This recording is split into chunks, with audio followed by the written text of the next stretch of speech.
Hello, Thinkscript scholars. This is Clarence Carr. And this evening we're going to do the first video of a two or perhaps a three-part series on creating a market forecast strategy. And the purpose of this first video is to define the strategy. I have found that so much of what I do in Thinkscripting is making a chart basically speak to me and tell me the things that I need to see. So many times we'll have multiple oscillators in dealing with these charts, and the oscillators have to be at various points for us to want to get into or out of a trade. And a good example is this would be the three green arrows studies that we are familiar with. You want all the oscillators to be in the right place, and then that tells you that that would be a good entry point. But just looking at the oscillators themselves sometimes is a bit foreboding, a little bit overwhelming when you try to pick every spot where you should have been in or out of a trade. So we're going to start by using a market forecast study as our baseline for this particular strategy. So here I have the SPY pulled up on a plain vanilla chart, and the market forecast is shown on the bottom as it comes straight from TD Ameritrade in Thinkorswim. So all of the data that we need is actually right on this chart. It's just not easily seen. It's not jumping out at us to tell us this is where we need to take, or this is take a trade, or this is where we need to take a trade. So let's take a look here. I've got this particular study that we're going to use today already programmed, and I'm going to bring this in. And we're going to compare this marked up version to the plain vanilla version. So I've marked this up specifically for this strategy that we're going to develop. And one thing that's missing on this, you'll notice right away, is bullish clusters and bearish clusters. But you know, those could be added certainly if you wanted to develop a strategy that way, but this particular strategy does not use those, and we'll talk about what we have actually done here. So again, you'll notice that this thickest line, the green, gray, and red line, completely mimics what the intermediate line does in this study here. The only difference is are the way it's colored, the thickness of it, how it's displayed basically. And then we have additional markers that are showing up. So basically, when the intermediate line is in an uptrend, it will be green. When it's been in a downtrend, it will be red. And if it's going sideways, basically in a neutral position, it will be gray. You'll see that we have named the study here. I like to put the date of the study on as well, because I seem to be revising studies a lot, and it's helpful for me to know which is the most recent version. Along with the market forecast long is how this is marked up for doing long trades. This will be a strategy where we go long most of the time. The 3x1 indicates that in this particular strategy, I've decided that I will take the first up to the first 3 entry signals, and I will buy 100 shares at each entry signal. And then when I exit, I will take 1 exit signal, and I will close all of my positions at that time. Now, that's obviously just an arbitrary decision I've made, but I've done it based on the fact that, you know, stocks tend to go up the stairway and jump down the elevator shaft. So I wanted to kind of get in at different levels, give myself a chance to get in at different points, but then get out all at once. And when I sell, I would sell however many shares I had remaining at that time. This 2% portion right here indicates that I would consider any movement of 2% or less to be a neutral move in the intermediate line, so that I would generally not take trades if there was less than a 2% move on the intermediate line. This particular study looks at peaks and troughs of the intermediate line. In fact, I should rephrase that. It really just looks at the troughs of the intermediate line. And when we bounce from a low point then if we bounce more than 2%, and if it's uptrending, then we get a buy signal. We will talk more about the details of when we get in and out as we get into this. But you can see that there are green arrows here indicating that these are times when we would get into a position or build on a position, and the red arrows are when we would close these positions out. You will also notice as we go through the other lines that I have marked up that the near-term line is again marked blue, but I've added the blue dots to this when it is above the 50th percentile so that I can easily count when the intermediate line has done the 7 to 12 day run that we like to see. That helps us feel more comfortable that we're going to have a more extended intermediate run, much as we saw occur in this situation where we had 1, 2, 3, 4, 5, 6, 7 days above the 50th percentile, and we can see that the intermediate line followed nicely as we would have wanted. I have also marked the ones below the 50th percentile, but in more of a violet or lavender color. And finally, on the momentum line, I have made it dashed to try to make it where it doesn't take up so much of your attention. But I've also added these triangles at the top and some triangles at the bottom, and those occur when the momentum line is at an extreme. So if the momentum line is above the 90th percentile or below the 5th percentile, then these triangles will show up. And finally, there's a special condition called a bullish confirmation signal, and we can see that one of those occurred right here, where the intermediate line was above the 80th percentile, or it could also be rising, particularly if it's rising above the 50th percentile, and the near-term line is between the 50 and 20th percentile, and the momentum line is between the 5th and the 20th percentile. Now that's our idealized bullish confirmation signal, and this is another way that I've used to separate that one out from the other basic signals on the intermediate line. Since this is a combination signal, I've used the bar here just as a sort of separate markup to show me when that is occurring. So let's jump into this study and see what we have. I'm going to take off the vanilla version, plain vanilla version of the market forecast, and we'll just use our version that we're going to use. Now, first of all, as you know, I like to put a header in. I will put the actual name typically that I'm going to use up here with a remark above it. I'm saying that this is going to be a study that is declared on one of the lower panels, not on the price panel. I, again, type the name as I want it to appear in the label. I want to show that name. Here's where I put the percentage of neutral on this particular study. Like I said, we want to know whether the intermediate line has moved up or down more than 2%. But I also realize that the end user might want to play with that percentage somewhat, so I've put it in as an input where they can edit that. I've already discussed the fact that we're going to do 3 opening trades in a row, and we will do 1 closing trade in a row. However, while the opening trades in a row could be adjusted somewhat, the closing trades in a row will always be 1 in this particular study, so I've just defined that instead of putting it as an input. Then I add this label to show the name and display all the things that I want to show in that name that we've already been over on the other screen. Finally, I have a little disclaimer there, and then we start to look at the study itself. Okay, so first I'm just taking a reference to the market forecast intermediate plot here. I am assigning that to a variable called I. And I also want to define when I is neutral. So I neutral equals the absolute value of I from the prior bar minus the current value of I divided by the value of I from the prior bar to the left. If that is less than the neutral percent, which is 2 up above, divided by 100, then I neutral will be true. So you can set this up just in this format. You don't have to use the if.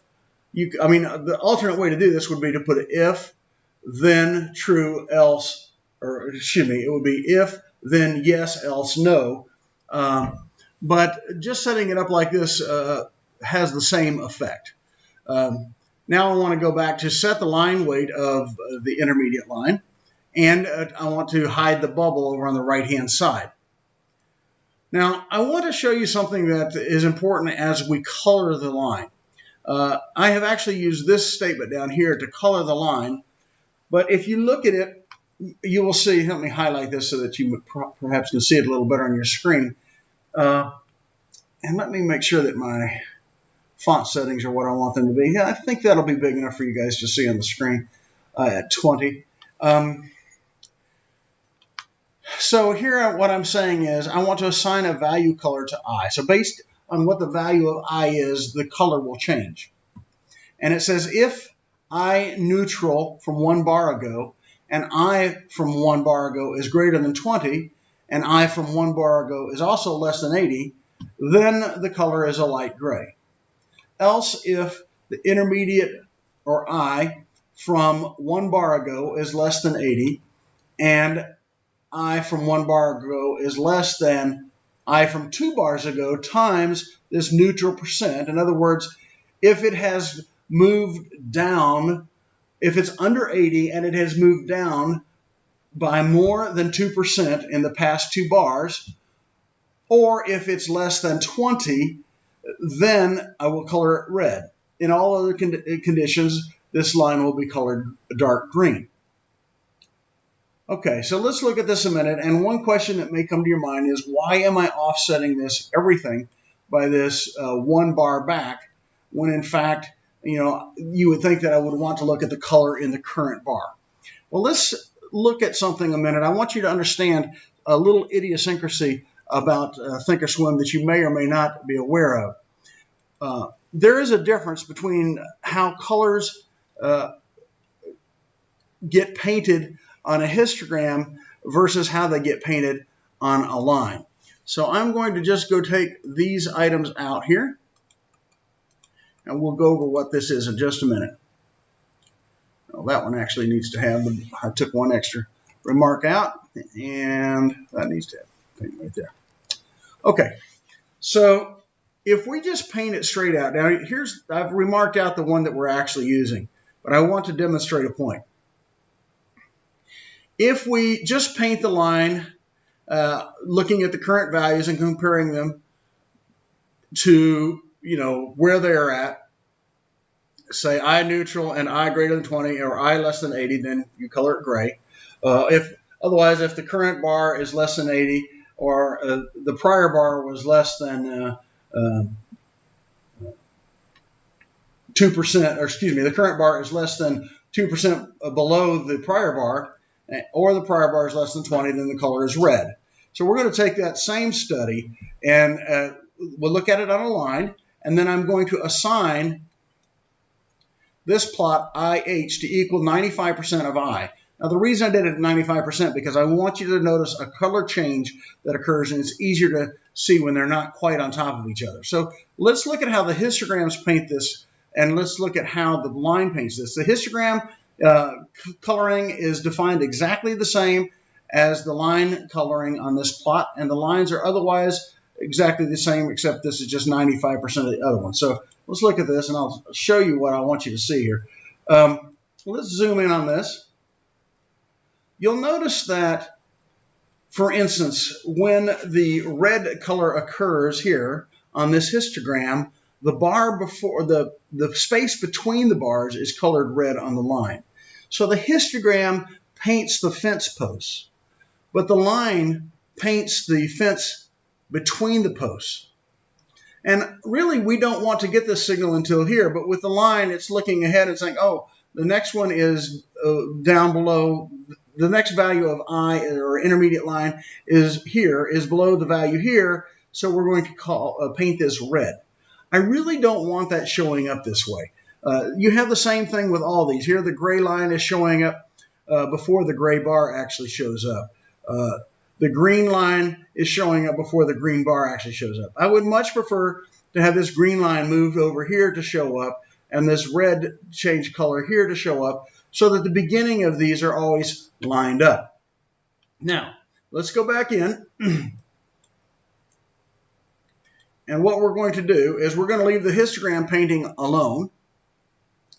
I'm going to mark this out, or remark it out with these hashtags. And we'll take the hashtag off of this. This is the one we had used originally, and it's the one we want to use, and I'm going to show you why here. So we're going to apply that, say OK. Now notice that while the values of the intermediate line have not changed any, the coloring has changed. It's been shifted over by 1 bar, so that now the gray starts contiguous with when the histogram changes. In each color, that is the case. So red matches with red here, green matches with green here, etc. And that's really how we want this to display, and it's not the way that Thinkswim naturally will display these lines. So you have to make that adjustment, and that's what I'm trying to show you. So we'll go back again. Now that we're marking this up so we can see where what happens when and what we want to do, I'm going to take this plot out because we really don't want to use that anymore. That was just for demonstration purposes. So I could show you, and we'll take all these other items out. I think that's, nope, there's one more here. Okay, now we've colored I. We've set a line weight to it. We've hidden the bubble. We have to go through this stuff that we were doing for examples, and we have assigned the value color to I. Now we're going to plot N and say that N is going to equal the market forecast near term curve or plot. And we will mark that up. We'll paint it as a line. It will be blue. It will be set as a curve style of medium dash. Line weight will be 1. I don't want this to show up as much as the intermediate line does. And we will hide the bubble again. Okay, sorry, I went the wrong direction there. Now, remember that I also decided to color the dots a little differently. So I'm going to set a plot called N points and make that equal to N. So it basically follows the exact same plotting data, but we're going to paint it differently. We're going to paint it with points, and if that color of N is greater than 50, then I'll color it blue. Otherwise, I will color it violet. Okay, assign value color, put the parentheses, and then your if-then statement, if-then-else statement here, and then set the line weight to 3. I want those dots to be a little heavier, a little more noticeable than just the line itself, and hide the bubble. Now I'm going to plot the market forecast momentum line. I'm going to set that equal to M. Again, on all of these, you could use the reference keyword here if you wanted to. You could say plot M equals reference market forecast, parentheses, dot, and then the name of the plot, which in this case is momentum. But the reference term, the keyword reference, is really not required, so you can just do it this way, as I've said in other videos.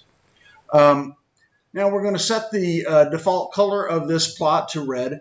We're going to paint it as a line. We're going to use short dashes. Line weight will be 1, and we're going to hide the bubble again. Now remember, we also want to place triangles on this line, red triangles we want to place if the momentum is below 5, as we see here, or above 90. If it's not one of those, then we'll assign it a value of double nan, which means nothing will show up.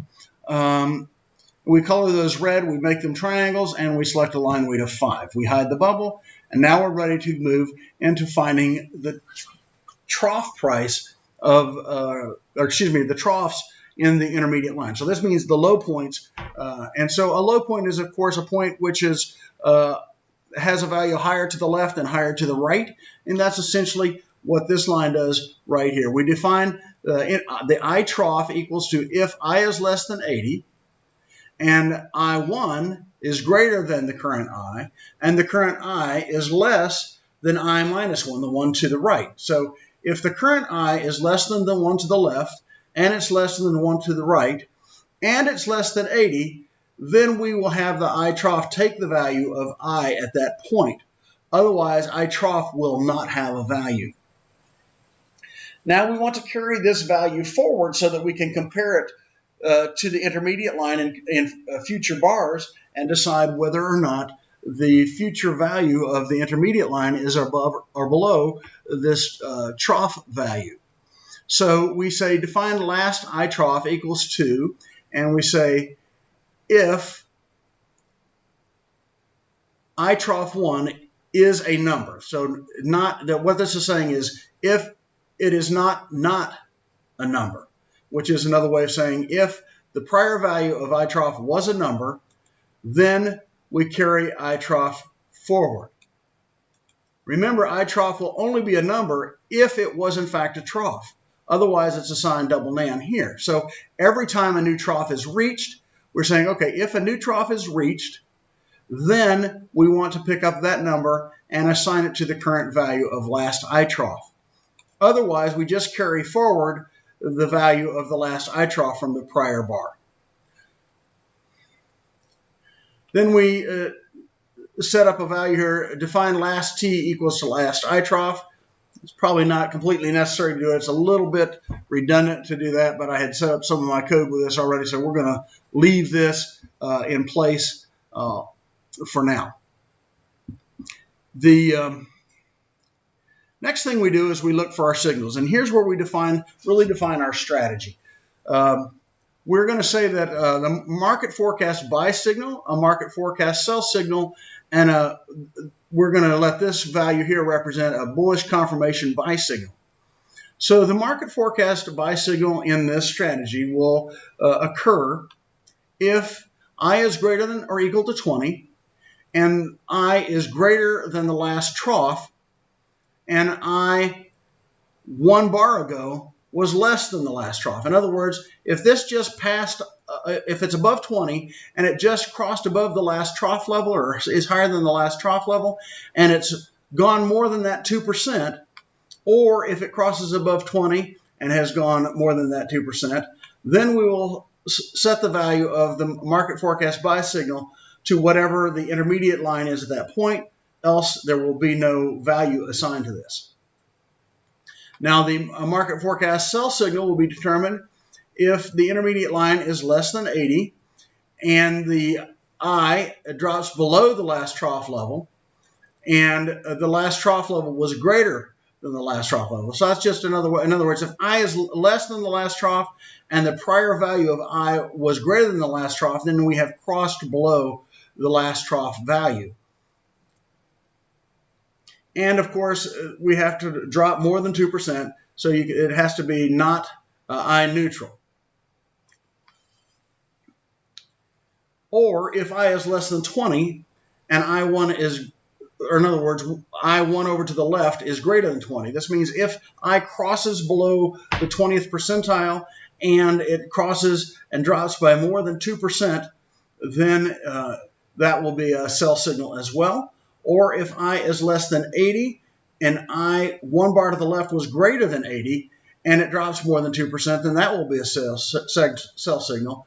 And finally, if I crosses below the last T and is not neutral, then once again we will assign the sell signal. So these are all different conditions that will define a sell signal on the market forecast line. And we will again assign that to I, MF sell signal to I, or the MF buy signal to I in those situations. Then we finally have the the bullish confirmation buy signal, which is kind of a add to position signal. If I is greater than 80 and I is greater than the prior one, let's start that over. If I is greater than 80 and I has moved up more than 2% from the prior value, or if I is over 90, then that meets one of the requirements for this bullish confirmation signal. If M is if M is less than or equal to 20 and M is greater than 5 and the near term line is less than 50 and greater than 20, then the intermediate value will be assigned to the bearish, to the bullish confirmation buy signal. Now you notice that I would use a pretty high standard for this. I could have used greater than 50 and make sure that intermediate line was rising. That would have worked as well. But in this particular case, we're going to be fairly demanding and say that I has to be greater than or equal to 80 and rising by more than 2%, or anything over 90 will be accepted as a bullish enough position for the intermediate line to take these additional parameters into consideration. Now, the next thing we have to do is we have to count the number of opening and closing trades so that we're only showing the trades that we actually take. Otherwise, these signals may occur more frequently, but we've already decided that we're only going to take 3 trades on the buy side, and we will close everything out with 1 trade on the sell side. So we have to define what our last long signal is, and basically we're going to use the compound value statement to do this. Now remember, with the compound value, the first parameter you pass here, where I have the 1, is how many bars in you will decide to assign a special value. Otherwise, you will use the historical value here. So what this is saying is, if I am on the first bar right there from the far left of the chart, then I will assign 0 to the last long signal. Otherwise, if the market forecast sell signal is true, if there was a market forecast sell signal, then I would reset the last long signal to 0. If the market forecast buy signal is true, remember basically this is not a number. So if the market forecast buy signal is a signal, or the bullish confirmation buy signal is actually given as a signal in this bar, then I would take the last long signal from 1 bar ago and I would add 1 to it. Otherwise, if there's no new signal on this particular candle, either from the buy side or from the sell side, then I would it says else, last long signal would be the same as it was 1 bar to the left. Okay, now we're going to define the last short signal, and we use the compound value again. On the first bar, it's normally going to be assigned to 0, and then it looks to see if there was a buy signal from the market forecast or a buy signal from the bullish confirmation side. And if it was, then if either of these occur on that bar, then the last short signal gets reset to 0. Otherwise, if there is a sell signal on the market forecast on this bar, then the last short sell signal equals to what it was 1 bar ago plus 1. And otherwise, you would just carry this value forward from the prior bar. Okay, now we define show buy and show sell. So we want to show the buy signal if the last long signal is less than or equal to the opening trades in a row that has been chosen by the user. If that is the case, then yes, else no. Define the show sell signal. So we only want to show the sell signal if the last short signal is less than or equal to the number of closing trades in a row, which we have defined as 1 up above. Then yes, else no. Now, I understand that this may be a little more in detail than seems appropriate for this particular study, but in other studies you may want to have multiple sell points, and I think it's good to have the workings in order here so that you could change that in the future. Okay, now we're going to mark up our buy and sell signals. So we're going to plot the market forecast buy.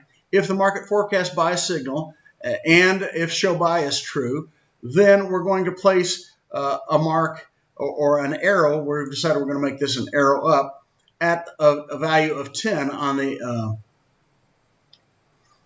market forecast study, and we will put an arrow up at that point. We're going to paint that arrow a dark green. We'll set it to a line weight of 5, hide the bubble, hide the title, and in addition, I'm going to add a vertical line at this level. Actually, the vertical line situation is somewhat similar to the line painting.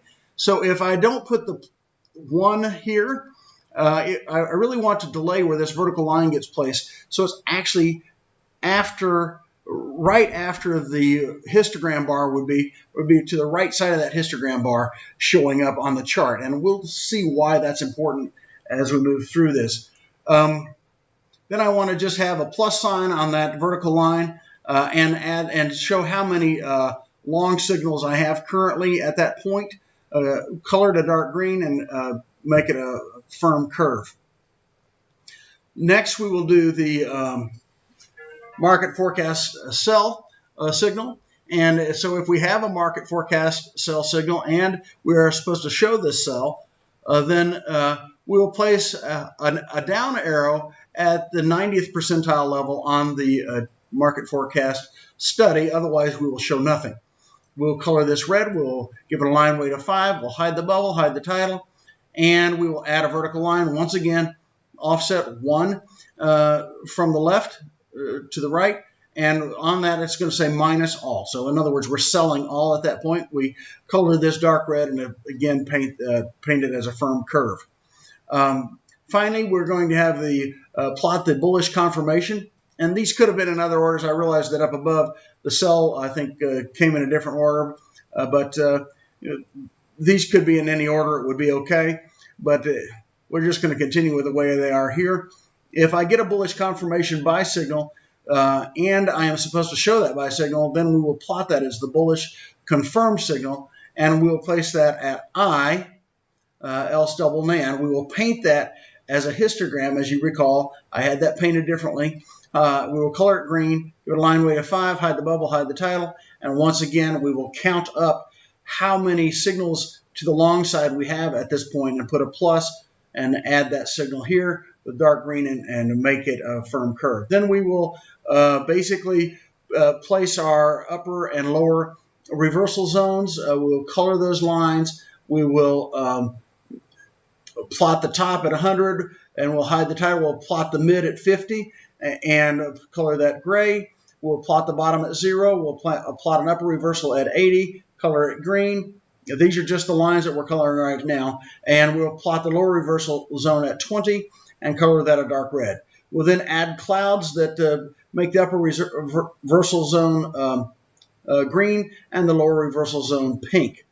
We'll add the labels. The status label will always be there. That's why I just put yes right here.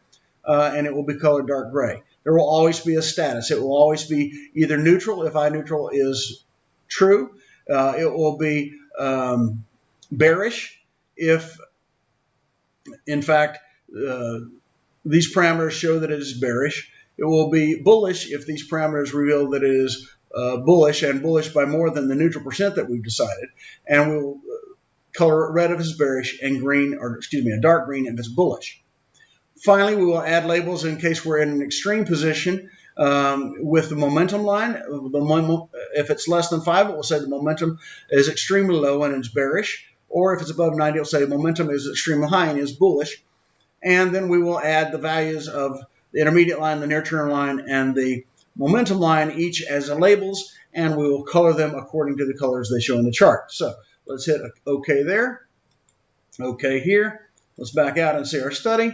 And now you can see that we have things marked up as we talked about. And we will, in the next video, talk about how to take these buy and sell signals and apply them to a strategy. Thank you very much.